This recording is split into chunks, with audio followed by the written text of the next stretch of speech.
जय हिंद साथियों। व्यू 90 के इस डिजिटल प्लेटफॉर्म पर आपका स्वागत है। मैं हूं फरहद शकीब। साथियों, भाजपा के सितारे इस बार लगता है गर्दिश में चल रहे हैं। वो जहां भी जिस तरह भी विपक्ष को चारों खाने चित करने के लिए कोई दांव चल रही है, वो कहीं ना कहीं उल्टा पड़ता हुआ दिख रहा है। बिहार में नीतीश कुमार को अपने साथ लाकर भाजपा को लगा कि वो 2019 वाला परिणाम रिपीट करेगी, 40 में 39 सीटें जीत जाएगी। लेकिन कुछ ही दिनों के बाद भाजपा को लगने लगा कि ऐसा कुछ होने वाला नहीं है और नीतीश कुमार जी के इस बार भाजपा के पाले में जाने के बाद बिहार में जो राजनीतिक माहौल बना वो तेजस्वी यादव के पक्ष में बनता हुआ दिखाई दिया। और 3 मार्च को बिहार के पटना के गांधी मैदान में जो रैली हुई उसने भाजपा की तमाम संभावनाओं पर पानी फेर दिया। और उसके ठीक अगले दिन एक दूसरा मनोवैज्ञानिक झटका भारतीय जनता पार्टी को झारखंड से लगा है। जी हां, बिल्कुल सही सुन रहे हैं। झारखंड में भी भाजपा को लगा था कि लैंड स्कैम के मामले में हेमंत सोरेन को जेल भेजकर भारतीय जनता पार्टी कोई बहुत बड़ा करिश्मा कर लेगी, 14 में से 14 की 14 सीटें जीत जाएगी, जैसे उसने पिछले लोकसभा चुनाव में 14 में से 12 सीटें जीती थी।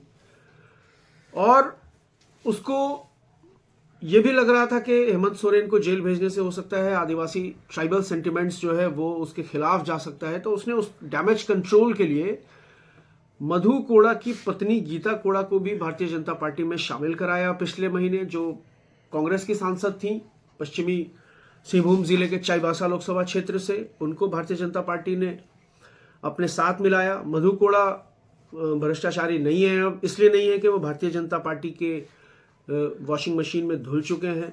हेमंत सोरेन अलबत्ता भ्रष्टाचारी हैं लैंड स्कैम के मामले में, और वो इस वक्त रांची के बिरसा मुंडा जेल में बंद हैं।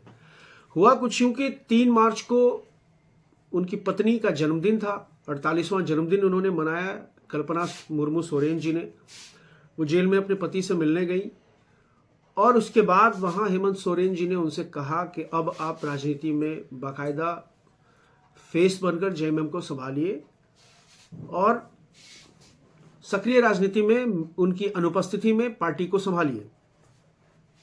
कल्पना सोरेन वापस आती हैं जेल में, अपने पति से मिलकर अपने सास ससुर का आशीर्वाद लेती हैं। उनके ससुर जो देश भर में आदिवासियों के सबसे बड़े नेता माने जाते हैं, शिबू सोरेन, आदिवासी सम्मान का प्रतीक माने जाते हैं। हेमंत सोरेन जी के पिता अपने ससुर से वो आशीर्वाद लेती हैं और उसके अगले दिन पार्टी के स्थापना दिवस पर पहली बार वो राजनीतिक मंच पर आती हैं और माइक संभालती हैं।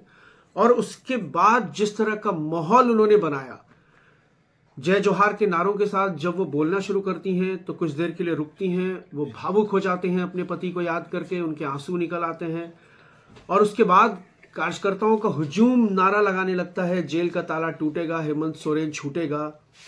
और उसके कुछ देर के बाद फिर वो बोलना शुरू करती हैं अपने पति के बारे में, उनकी जो सरकार रही, उन्होंने आदिवासियों के लिए क्या किया, झारखंड के कल्याण के लिए क्या किया। और बहुत ही एक परिपक्व राजनीतिक की तरह वो अपने पति की गिरफ्तारी को झारखंड के स्वाभिमान से जोड़ती हैं, झारखंड की अस्मिता के प्रतीक से जोड़ती हैं और वो जनता से सवाल करती हैं कि उनके पति का गुनाह क्या है।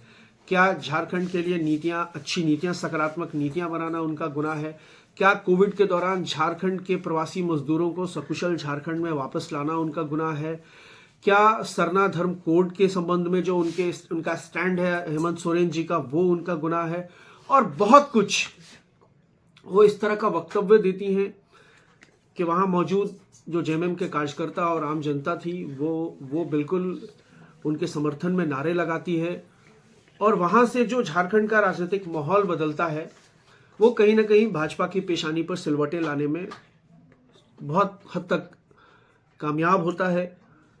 और दूसरी तरफ उससे पहले आपको मैं बता दूं कि एक दिन पहले झारखंड में भारतीय जनता पार्टी ने अपने 11 उम्मीदवारों की घोषणा कर दी थी, लोकसभा उम्मीदवारों की, जिसमें से कुछ आदिवासी समुदाय के बड़े नेताओं को भी टिकट दिए गए थे ताकि वो जो झारखंड में हेमंत सोरेन के बाद होने वाला जो ट्राइबल्स का जो डैमेज कंट्रोल है उसको कंट्रोल किया जा सके। लेकिन उन सब पर पलीता लगता हुआ, उन सब की संभावनाओं पर पानी फिरता हुआ दिख रहा है कल्पना सोरेन के रूप में, जब से कल्पना सोरेन ने जेएमएम के प्रमुख के तौर पर कमान संभाली है, पार्टी की कमान संभाली है और झारखंड की राजधानी से 200 किलोमीटर दूर हजारीबाग, माफ कीजिएगा, गिरिडीह के झंडा मैदान में उन्होंने कार्यकर्ताओं को संबोधित करते हुए जेएमएम को विजय दिलाने का संकल्प लिया है। उसने भारतीय जनता पार्टी के माथे पर एक लंबी लकीर खींच दी है और भारतीय जनता पार्टी का प्रदेश नेतृत्व तो छोड़िए, दिल्ली के अशोक रोड में बैठे हुए चाणक्य और नीतिकार भी हाँप रहे हैं इस वक्त कि अब उनको क्या करना चाहिए। लेकिन जो भी हो, कल्पना सोरेन के राजनीति में एंट्री और उनका वो भावुक करने वाला भाषण तो कहीं ना कहीं इंडिया गठबंधन को झारखंड में मनोवैज्ञानिक रूप से बढ़त दिलाता हुआ दिख रहा है। जिस तरह से बिहार में तेजस्वी यादव इंडिया गठबंधन के प्रमुख के तौर पर अपने गठबंधन को लीड करते हुए दिख रहे हैं और जनता के मन में विश्वास जगाते हुए दिख रहे हैं। परिवर्तन के लिए जो जनता के मन में उत्साह है उसको एक सकारात्मक दिशा देते हुए दिख रहे हैं तेजस्वी यादव। बिल्कुल ठीक उसी तरह से कल्पना सोरेन की राजनीति में एंट्री के बाद झारखंड का सियासी माहौल बदला है और उससे भाजपा बहुत परेशान दिख रही है। देखिए आगे आगे होता है क्या। बहुत बहुत शुक्रिया।